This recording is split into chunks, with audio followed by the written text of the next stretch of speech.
بسم اللہ الرحمن الرحیم۔ مشکل اردو پڑھنا سیکھ رہے ہیں اردو کی کتاب گلستان ادب کے ذریعے سے، اور ابھی جو سبق چل رہا ہے وہ ہے خوجی ایک مطالعہ۔ اس کا 2 پیراگراف یہاں تک ہو چکا ہے اور آج یہ تیسرا پیراگراف پڑھنا سیکھیں گے۔ یہ جو سبق ہے یہ ایک تنقیدی مضمون ہے جس کو لکھا ہے احتشام حسین نے۔ تو یہ پوری جو ناول کی کتاب ہے خوجی کے اوپر، تو احتشام حسین نے جب اس ناول کو پڑھا اور خوجی کی کہانی کو جب انہوں نے پڑھا تو پھر اس سے انہوں نے کیا سمجھا اس کو وہ اپنے انداز میں لکھے ہیں، ٹھیک ہے۔ تو وہ پوری کہانی کو اپنے انداز میں لکھے۔ یہ والا پیراگراف جو یہاں پر لکھا ہوا کہ خوجی سے ہماری پہلی ملاقات نواب صاحب کی تاریخی بٹیر صفِ شکن علی شاہ کے گم ہو جانے کے وقت ہوتی ہے، تو یہ بھی احتشام حسین جو ہے یہ کہہ رہے ہیں یعنی جب وہ اس فسانہ آزاد کتاب میں خوجی کے کیریکٹر کو پڑھا، خوجی کی کہانی کو پڑھا، تو ان کو سب سے پہلے خوجی کا جو نام آیا، خوجی کا جو کردار آیا، وہ اس طریقے سے پڑھا انہوں نے تو کہ نواب صاحب کے یہاں ان کے بٹیر گم ہو گیا تھا، تو وہاں پر سے خوجی کا کیریکٹر شروع ہوا اور خوجی کی کہانی شروع ہوا۔ تو یہ احتشام حسین کہہ رہے ہیں، ٹھیک ہے، کہ ہماری ملاقات جو ہے خوجی سے اس وقت ہوئی۔ تو یہ کون کہہ رہا ہے؟ احتشام حسین کہہ رہے ہیں، یعنی اس کہانی کو جب انہوں نے پڑھا تو اس میں یہ ساری چیزیں ان کی لکھ رہی۔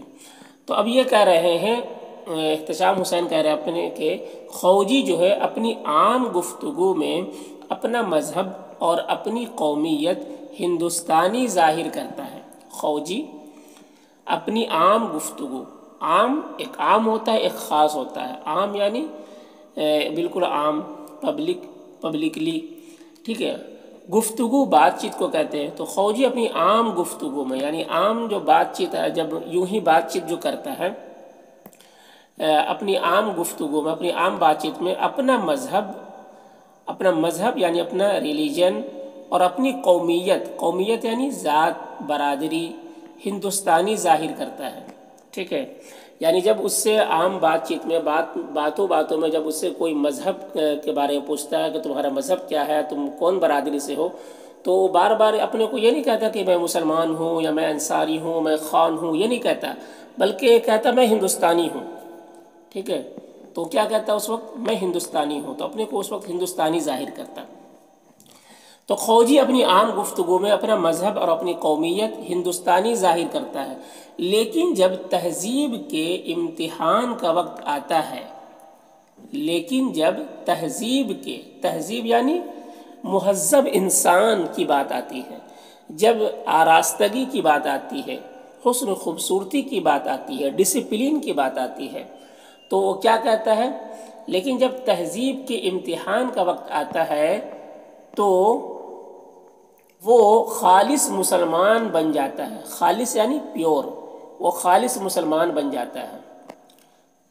لیکن جب تہذیب کے امتحان کا وقت آتا ہے تو وہ خالص مسلمان بن جاتا ہے، ٹھیک ہے۔ یعنی جب تہذیب یعنی ادب و احترام کی بات آتی ہے، صفائی ستھرائی کی بات آتی ہے، ڈسپلن کی بات آتی ہے، تو اس وقت وہ کیا کہتا ہے کہ میں مسلمان ہوں، یعنی مسلمان جو ہے مہذب انسان ہوتا ہے، مسلمان گندا سندا نہیں رہتا، مسلمان بے ڈھنگا نہیں ہوتا ہے۔ تو جب تہذیب کی بات آتی ہے، مہذب انسان کی بات آتی ہے، ڈسپلن کی بات آتی ہے، تو اس وقت وہ کیا کہتا ہے کہ میں مسلمان ہوں، تو اس وقت وہ مسلمان ظاہر کرتا ہے، وہ خالص مسلمان بن جاتا ہے۔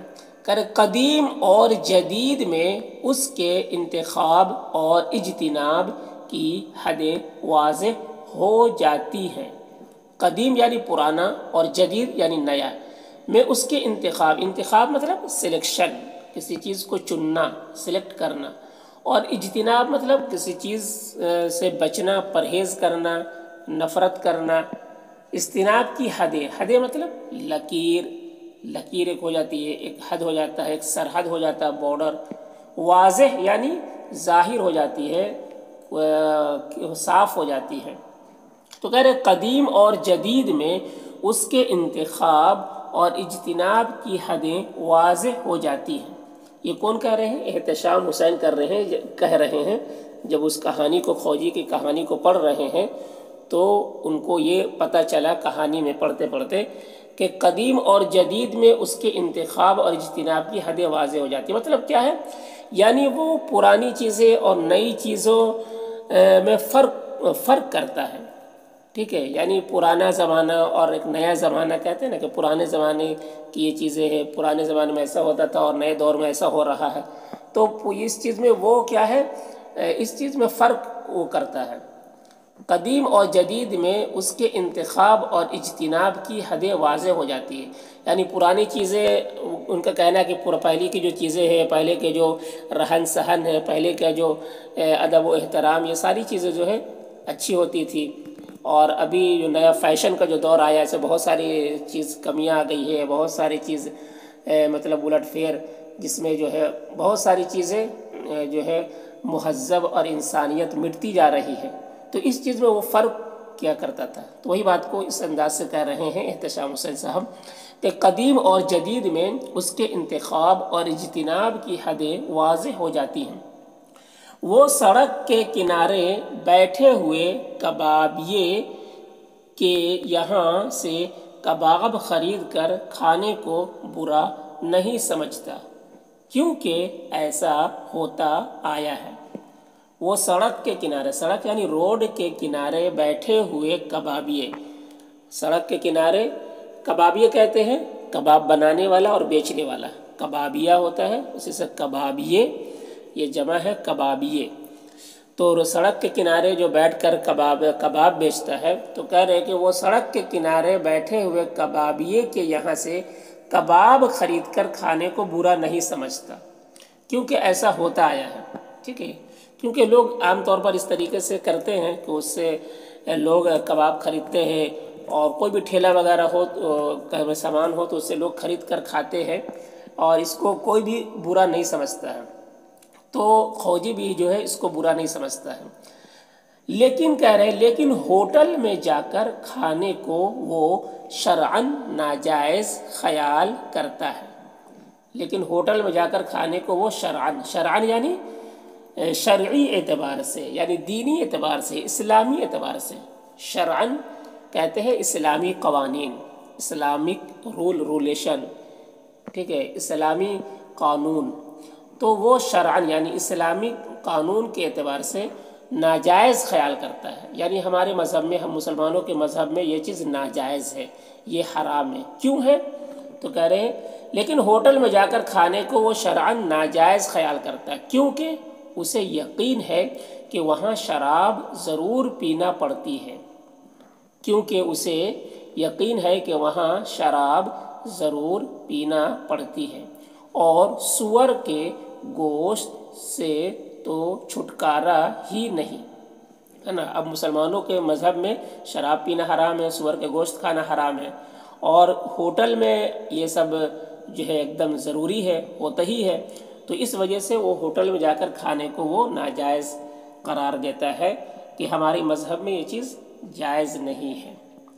لیکن ہوٹل میں جا کر کھانے کو وہ شرعاً ناجائز خیال کرتا ہے، کیونکہ اسے یقین ہے کہ وہاں شراب ضرور پینا پڑتی ہے، اور سور کے گوشت سے تو چھٹکارا ہی نہیں۔ انہی باتوں سے یہ ظاہر ہوتا ہے، اسے پڑھیں گے، انہی باتوں سے یہ ظاہر ہوتا ہے، ظاہر مطلب یہ بات واضح ہوتی ہے، صاف ہو جاتی ہے کہ کھوجی میں در حقیقت وہ طنز ہے جو ایک مٹتی ہوئی تہذیب معاشرتی تغیرات کے خلاف اپنے آخری حربے کے طور پر استعمال کرتی ہے۔ کہ کھوجی میں در حقیقت یعنی سچ میں وہ طنز ہے، طنز یعنی طنز مطلب تنقید، طنز کا مطلب تنقید، ٹھیک ہے، طنز کا مطلب تنفر، نفرت کرنا کسی چیز سے، تو تنقید کرنا، اس کے اندر کمی نکالنا، کوتاہی نکالنا اور اس سے نفرت کرنا۔ تو در حقیقت وہ طنز ہے جو ایک مٹتی ہوئی تہذیب، ایک تہذیب یعنی ایک جو تہذیب مٹ رہی ہے، جو ایک پہلے کا جو زمانہ تھا، پہلے کا جو دور تھا، جس میں ایک انسانوں کے اندر ادب و احترام تھا، سلیقہ مندی تھی، دانش مندی تھی، ادب و احترام تھا، تو یہ ساری چیز جو تہذیب جو تھا، رسم و رواج، رہن سہن میں جو شائستگی تھی، وہ ختم ہو رہا ہے، مٹ رہا ہے۔ تو اس کے خلاف اس کے اندر نفرت ہے، خوجی کے اندر۔ معاشرتی تغیرات، معاشرتی یعنی رہن سہن، سوسائٹی، تغیرات یعنی چینجز۔ تو ابھی جو سوسائٹی کے اندر رہن سہن میں جو چینجز آ رہا ہے، جو چینجنگ آ رہی ہے، تو اس کے خلاف اس کے اندر نفرت ہے، ٹھیک ہے۔ اور اس نفرت کو وہ اپنے آخری حربے کے طور پر استعمال کرتا ہے۔ حربہ یعنی ہتھیار کو کہتے ہیں، اپنے ہتھیار کو، یعنی آخری حربہ، آخری ہتھیار جو ہو سکتا ہے، تو اتنی زور سے، اتنی نفرت وہ ان چیزوں سے کرتا ہے۔ کن چیزوں سے؟ کن چیزوں کے خلاف؟ یہ مٹتی ہوئی تہذیب اور جو چینجز آ رہا معاشرے میں، اس کے خلاف وہ بہت زیادہ اس سے نفرت کر رہا ہے وہ۔ تو کہہ رہے کہ خوجی میں در حقیقت وہ طنز ہے جو ایک مٹتی ہوئی تہذیب، معاشرتی تغیرات کے خلاف اپنے آخری حربے کے طور پر استعمال کرتی ہیں۔ تو یہ ساری باتیں کون کہہ رہے ہیں؟ احتشام حسین کہہ رہے ہیں۔ کس طرح سے کہہ رہے ہیں؟ یہ اس ناول کی کتاب کو پڑھ کر، خوجی کی پوری کہانی کو پڑھ کر انہوں نے جو سمجھا اس کو اپنے انداز سے یہ لکھ رہے ہیں کہ یہ ساری باتیں مجھے، اس کو پوری کہانی کو پڑھنے کے بعد یہ ساری باتیں میرے سمجھ میں آئی کہ خوجی کا یہ کردار تھا، اور اس طریقے سے وہ اس کو اس میں بیان کیا گیا ہے۔ تو آج یہیں تک۔